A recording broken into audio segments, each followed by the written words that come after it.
giving ourselves away? Well, there it is. So she would manipulate the biological order, settle up in her terms, whereas John Paul II is saying to let yourself rest in the natural order. In other words, engage, not just rest, Yeah, but engage. engage the natural order. Engage. Absolutely. Because once we find out who we are, you know, that's the deal. And let's go back now. Let's go back a second to the beginning of the Wednesday audience talks. It's something that I think that I need to mention. Why did he sit there and go over the original unity of man and woman and marriage and family and all of this, the spousal meaning of the body vis-a-vis humani vitae, all of that stuff? Why did he do that? Because of how bad everything was going. You got it. In terms of what he was talking about, he believed that there was a deep, an abiding problem in the world. And it wasn't just how we prayed or didn't pray, or how we got ready for the sacraments or didn't get ready for the sacraments, and all of that.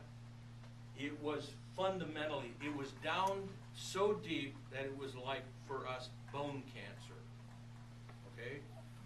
So you have to go down there, way down there, and try to figure out what that is. What was that bone cancer? It was how we look at each other. How do we see each other? See? And what he was saying was, we no longer know how to see each other, look at each other as the other. So, particularly men looking at women and women looking at men, we see something that is really not there. We see mostly objects and not subjects. So what does he do? He says, bone cancer needs a deep down remedy. And it's going to take more than a morphine drip and layers of gauze. That's what he's saying. What does it take? It's going to actually take getting back to the absolute fundamental way that we actually look at the reality in front of us. That's the problem. Well, what he addressed was totally 180 of where society was with the sexual revolution, contraception, feminism. Where society was? It is, Right. yeah. Yeah. At that time point. See, he grew up, he was in the 20th century. In the modern period, the 19th century, when all the great minds were sitting there and saying everything rises must converge and all that sort of thing, Hegel was doing his thing, Immanuel Kant, the categorical imperative, the whole thing. We had it all together. I mean, the idealists had this thing worked out. We had utopians working night and day figuring out how to make up a utopia. What happened? We had World War I, we had World War II, we had the Korean War, it was just devastation.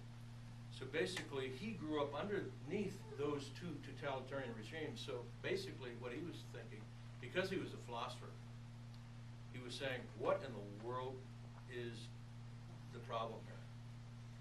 And it came down to human dignity and what makes up the human being. What does it mean to say that a human being is made in the image and likeness of God? What does that really mean? And what does it mean when I give myself to another person and that person then gives herself back to me? What does that mean? See? So that's where he's going with this, and that's why he's going there. Okay, so let's keep going. Oh my goodness, all right, the text. Anything on 2 and 3? I don't think so. Let's go all the way to translation 11. I didn't have you read that, did I, the translation? No. Did I? No. No, okay. All I want to do is say that the translation, in my opinion, is really remarkable. In the first 2 editions that I read, you would come up with a phrase, the nuptial meaning of the body. The nuptial meaning of the body. Now, it comes, the critical text is in Italian. So they were translating the Italian into nuptial meaning of the body. that always slowed me up as a person. I was sitting there, what does he mean by nuptial? See, because nuptial to me means part of the wedding. Like the nuptial promises and the nuptial this, and it has to do with the kind of the ceremony. At least that is what it seems like to me, see. I knew he meant something deeper than that, but I didn't quite know what it was. Michael Waldstein has changed it in the whole entire translation. It is now the spousal meaning of the body. Now that's obvious, is it not? Everybody has a spousal meaning to their body. It's just as obvious as your body. Doesn't mean you have to be a spouse. It means you have the ability to give yourself as a radical gift to another in marriage, because you have a spousal meaning already in you. See? You're not a neutral, are you? You're a man or a woman.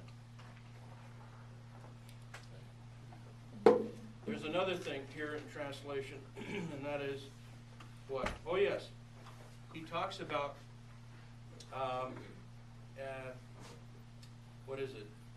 Ezer Kenegdo. Remember Ezer Kenegdo? Remember that? Okay.